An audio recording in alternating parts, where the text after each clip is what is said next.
আমার মন যাইয়া রে দিল মজাইয়া রে মুর্শিদ নিজের দেশে যাই। সুবহানাল্লাহ। মুর্শিদের পাগল আমরা, ঠিক কিনা?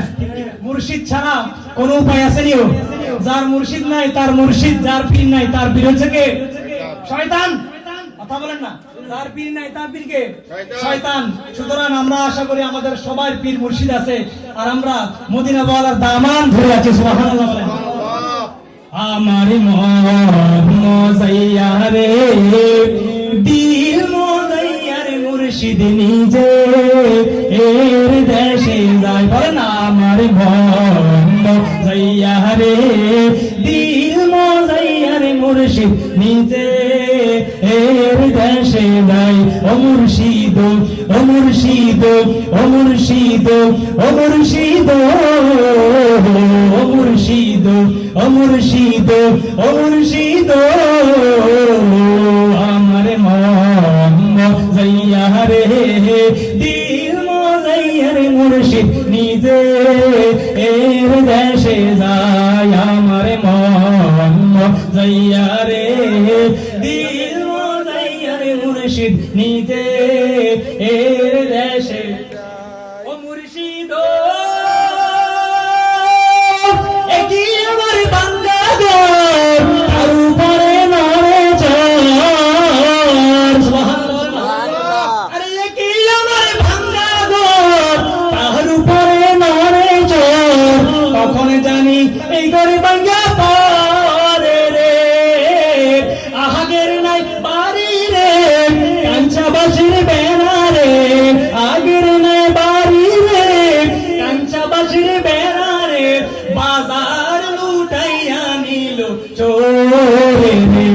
আমার মন মজাইয়া রে দিল মজাইয়া রে মুর্শিদ নিজে এর দেশে যায়।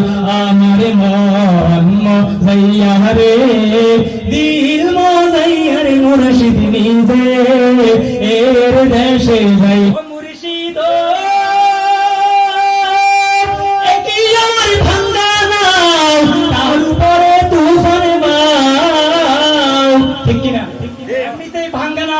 তার ভিতরে আবার যদি তুফান হয় সাগরের মাঝখানে, আর মুরিদের কি অবস্থা? মুরিদের কোন অবস্থা আছে? যে ব্যক্তি থাকবে তার কিয়ামত কিনা? এই কথা বলেন না, কিয়ামত কিনা? সাগরের মাঝখানে ঝড় তুফান হলে নৌকা নিয়ে সাম্মা নিয়ে যারা থাকে তাদের কলেজে টিভির টিভির করে, ঠিক কিনা? আর সেই কারণে আশিক রাসূল আশিকে আউলিয়া বলতে লাগলো, সুরে সুরে গানে গানে বলতে লাগলো, একই আমার বান্দা নাও তাহার উপরে তুফানে বাও, আরে পলকে পলকে উঠে পানি রে, কহিও দয়ালের ঠাই এই তরির ভরসা নাই। সুবহানাল্লাহ। কার ঠাই? কার ঠাই? আর দয়ালের ঠাই কার ঠাই? মুর্শিদের ঠাই, মুর্শিদের ভরসা। সুবহানাল্লাহ বলেন। তাইয়েন এখানে আবার অনেকে আছে শিরিকের গন্ধ খুঁজবে। কিসের গন্ধ খুঁজবে? শিরিকের গন্ধ খুঁজবে। বলে ভরসা তো আল্লাহর। ভরসা কার? আল্লাহর। কথা বলেন না, ভরসা কার? আল্লাহর। আল্লাহর। কিন্তু এখন তারা বলতেছে ভরসা মুর্শিদের। একটা রহস্য আছে না এখানে? একটা প্রশ্ন আছে না? মানুষের মনের মধ্যে ঘুরপির খাবে। আর আল্লাহ বলতে লাগলো, বলে বন্ধুরে আমি আল্লাহকে পাইতে হলে মুস্তাফার কাছে যাও। সুবহানাল্লাহ। আল্লাহকে পাইতে চাইলে কার কাছে? মুস্তাফার কাছে। কুল ইন কুনতুম তুহিব্বুনাল্লাহ ফাত্তাবিউনি ইউহিব্বুকুমুল্লাহ। চিৎকার দিয়ে বলেন সুবহানাল্লাহ। আল্লাহ বলতে লাগলো আমি রব্বুল আলামিনকে ভালোবাসতে হলে বলে তোমরা মুস্তাফার কাছে চলে যাও। সুবহানাল্লাহ। আমার নবী বলেন আমরা আল্লাহকে ভালোবাসতে চাই কি চাই না? একটু কথা বলেন, চাই কি চাই না? আল্লাহ ছাড়া কোন উপায় আমাদের নাই। আল্লাহকে আমরা ভালোবাসতে চাই, আল্লাহকে মহব্বত করতে চাই। আল্লাহ একমাত্র ভরসাকারী। কথা বলেন ঠিক কিনা? কিন্তু বন্ধুরা আমার, আল্লাহ বলতে লাগলো ও দুনিয়ার মানুষ, আমি আল্লাহকে পাইতে চাইলে আমার মদিনা ওয়ালা নবীর দরবারে যাও। সুবহানাল্লাহ। কার দরবারে যাবে? নবীর দরবারে যাও। আল্লাহ আমরা আপনাকে ভালোবাসি, আপনাকে মহব্বত করি, সেই জন্য মুস্তাফার দামানে নিচে গেলাম। ও মদিনা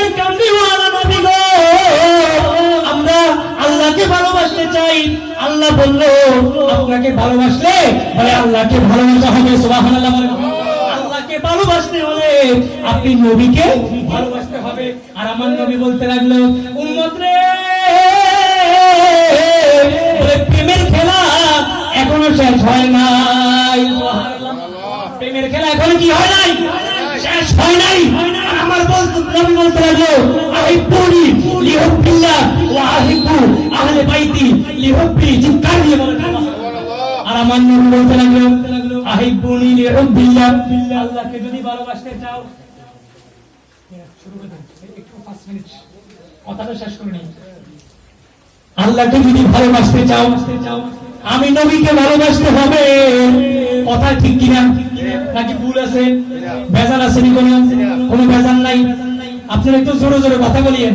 আমার মাঝে মধ্যে মনে হয় যে আপনাদেরকে দুর্বলতার স্যালাইন দিতে হবে। কি দুর্বলতার স্যালাইন দিতে হবে নিও? একটু আমার দিকে লক্ষ্য করেন।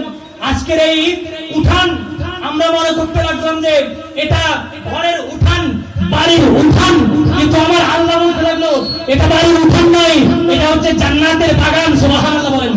সাহাবায়ে কিরামগণ বলতে লাগলো ইয়া রাসূলুল্লাহ, জান্নাতের বাগান কোথায় পাবো? আমার নবী বলেন যেখানে আল্লাহর জিকির চলে গো, আমি নবীর শান চলে, বলে আমার আহলে বায়াতের শান চলে, বলে ওই জায়গা তোমরা দেখো, বলে এটা খেলার মাঠ, তোমরা দেখো রাস্তার মধ্যে ফ্যান্ডেল করছে, তোমরা দেখো আজকে আমার ভাই মিন্টু মিয়ার বাড়ির মধ্যে ফ্যান্ডেল করছে, বলে খোদার কসম করে বলি এটা ফ্যান্ডেল করছে মিন্টু ভাইয়ের বাড়ির ফ্যান্ডেল নয়, মিন্টু ভাইয়ের বাড়ির উঠান নয়। যখন মোস্তফার জিকির চলে, মোস্তফার শান চলে, আল্লাহর জিকির চলে, আউলিয়া কিরামগণের শান মান যেখানে চলে, বলে সেটা বাড়ি নয়, সেটা রাস্তাঘাট নয়, সেটা মাদ্রাসার মাঠ নয়, খেলার মাঠ নয়। আমার আল্লাহ বলতে লাগলো বলে এটা জান্নাতের বাগান বানাই দিলাম। কিসের বাগান? জান্নাতের বাগান। তাহলে বন্ধুরা এবার চলেন, নবী বলতে লাগলো আহিব্বুনি লিহুব্বিল্লাহ, আল্লাহকে ভালোবাসতে হলে আমি নবীকে ভালোবাসতে হবে। সুবহানাল্লাহ। ও নবী আপনাকে ভালোবাসি। বলে এখন আরেকটা কথা আছে। আরেকটা কি আছে? কথা আছে। আমার নবী বলতে লাগলো আরেকটা কথা আছে। সাহাবায়ে কিরামগণ ডাক দিয়ে বলে ইয়া রাসূলুল্লাহ, ইয়া হাবিবাল্লাহ, আবার কিসের কথা? আমার নবী বলতে লাগলো ও আহিব্বু, যদি আমাকে ভালোবাসতে চাও, বড় করে বলেন সুবহানাল্লাহ, যদি আমাকে ভালোবাসতে চাও, ও আহিব্বু লিহুব্বি আহলে বাইতিহি লিহুব্বি, বলে আমি নবীকে যদি ভালোবাসতে চাও আমার আহলে বায়াত আউলিয়া কিরামগণকে ভালোবাসো। সুবহানাল্লাহ। আরে আল্লাহকে ভালোবাসতে হলে আমি নবীকে ভালোবাসো, আর আমি নবীকে ভালোবাসতে হলে বলে আমার আওলাদে রাসূল যারা রয়েছে, বলে আমার আউলিয়া কিরামগণ যারা রয়েছে তাদেরকে ভালোবাসো। বড় করে বলেন সুবহানাল্লাহ। তাহলে এই কারণেই ভরসা আল্লাহ, ঠিক আছে, কিন্তু আউলিয়া কিরামগণ আল্লাহরই বন্ধু। আউলিয়া কিরামগণ কার বন্ধু? আল্লাহর বন্ধু। আল্লাহর বন্ধু। তাহলে ওই জুনাইদ বাগদাদির দিকে যদি আমরা তাকাই তাহলে দেখতে পাই পানির মধ্যে যায় নামাজ বিছিয়ে নামাজও পড়তেছে, নদীর এদিকে আর সেদিকেও চলে যাচ্ছে। সুবহানাল্লাহ, সুবহানাল্লাহ। এখানে এই ঘটনাটা আপনারা জানেন না? জুনাইদ বাগদাদি বলল তুমি পার হইবা, বলবা ইয়া জুনাইদ, কি বলবা? ইয়া জুনাইদ, আমার নাম নিবে। কার নাম? জুনাইদ বাগদাদির নাম। ইয়া আল্লাহ না বলবে। কি বলবে? ইয়া আল্লাহ না বলে জুনাইদ, ইয়া জুনাইদ, ইয়া জুনাইদ, এটা কেন বলবে? এখন যখন অর্ধেক পথে গেল, অর্ধেক পথে যাওয়ার পরে শয়তান খোঁড়াইতেছে। শয়তান কি করতেছে? খোঁড়াচ্ছে। কিরে তুই জুনাইদ বাগদাদির নাম কেন বলতেছ?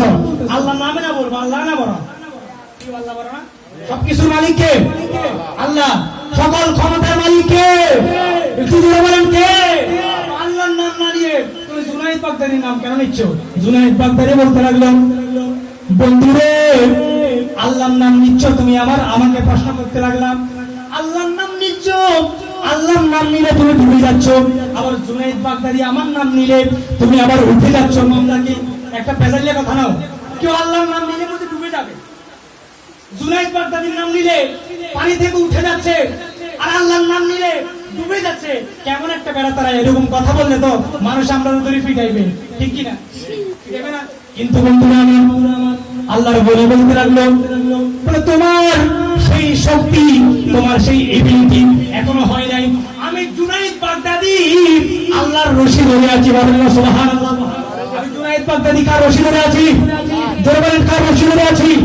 আল্লাহর রশি ধরে আছি। আর তুমি, আমি জুনায়েদ বাগদাদি রশি ধরে আছো। সুবহানাল্লাহ। আর সে কারণেই আজকে এখানে বলতে লাগলো, কই দয়াল নাই, এই তরির ভরসা নাই। জায়গা আসছিনি, জায়গা আসছিনি। এই কারণে সাহেব বলতে লাগলো, কই দয়াল ঠাই, এই তরির ভরসা নাই, অতুল দরিয়া দিতে পারি রে, আমার মন মজাইয়া রে, দিল মজাইয়া রে, মুর্শিদ নিজে এর দেশে যায়, আমার মন মজাইয়া রে, দিল মজাইয়া রে, মুর্শিদ নিজে এর দেশে যায়। আলোচনা করলে রাত পার হয়ে যাবে, আউলিয়া কামগণের শান বলে শেষ করা যাবে না। আমরা এখন মিলাদ শুরু করে দেব। হুজুর একটু অসুস্থ আছেন, উনি চলে যাবে। এখন আজকের এই বৈঠক আল্লাহর আউলিয়া کرامকে কেন্দ্র করে, ঠিক কিনা? আউলিয়া کرام বলতে কি করে? উনি ওনারা কথা বলছিল তো, আবার অসুবিধা হবে তো। আলহামদুলিল্লাহ বলেন।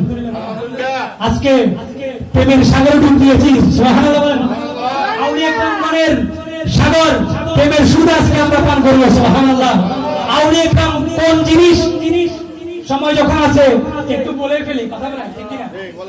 কি বলেন আপনারা? সময় যখন আছে, আজকে আমরা শুনে পেয়ে ওলি আল্লাহ কি জিনিস, এমনি তো আমরা কম জানি না। আল্লাহর রহমতে যারা তরিকতপন্থী মানুষ আছে, এরা অন্য দলের বড় বড় মৌলবীকেও হাঁটু গেড়ে বসে ফেলে। আলহামদুলিল্লাহ বলেন। এটা আমার মুস্তফার দামানের নিচে থাকার, আউলিয়া کرامগণের সোহবতে থাকার বরকত। সুবহানাল্লাহ বলেন। এখন বন্ধুরা আমার, আল্লাহর নবী সাল্লাল্লাহু আলাইহি ওয়াসাল্লামের একটা হাদিস বলে শেষ করব।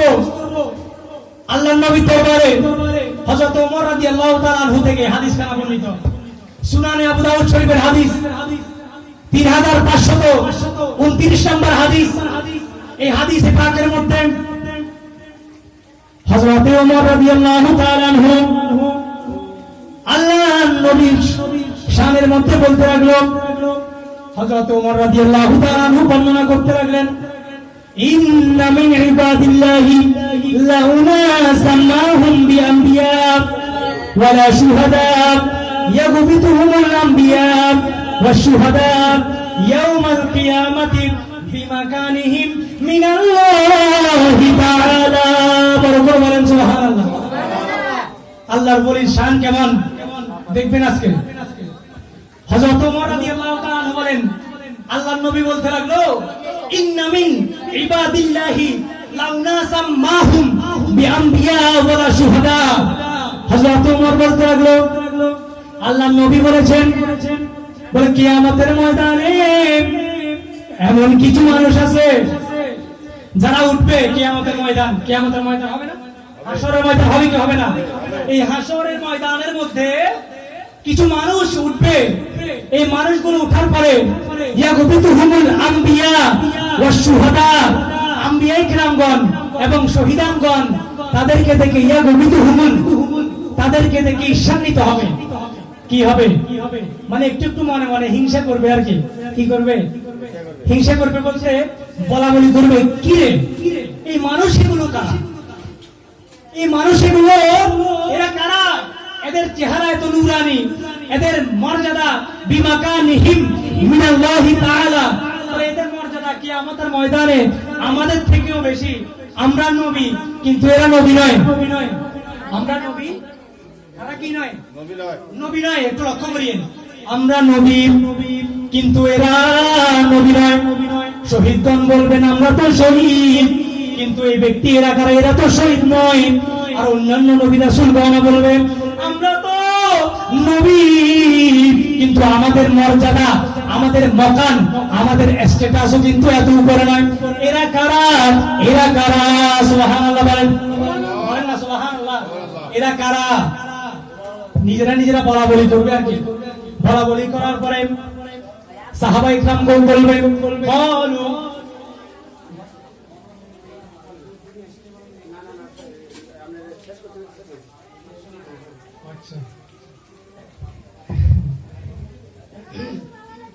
সাহাবায়ে কিরামগণ। তখন আল্লাহ রাসূলকে জিজ্ঞেস করলো, ইয়া রাসূলুল্লাহ, এরা কারা? আল্লাহ নবী বলবে, এটা হচ্ছে আল্লাহর আউলিয়া কিরামগণ। সুবহানাল্লাহ বলেন। আর অনেক কথা, এই সময় নাই যে কারণে বলা হচ্ছে না। আল্লাহ তাআলা রব্বুল আলামিন আমাদেরকে তৌফিক দান করুক, আমরা যেন আউলিয়া কিরামগণের সোহবতে মৃত্যুর আগ পর্যন্ত যেন আল্লাহ আমাদের আউলিয়া কিরামগণের দামানের নিচে থাকতে পারি, সেই তৌফিক দান করে আমিন বলেন। আমাদের সন্তান সন্তানা দিও, তারা যেন আউলিয়া কিরামগণের সোহবতে আউলিয়া কিরামগণের তাজিম নিয়ে মৃত্যুর আগ পর্যন্ত চলতে পারে, সেই তৌফিক দান করুক আমিন।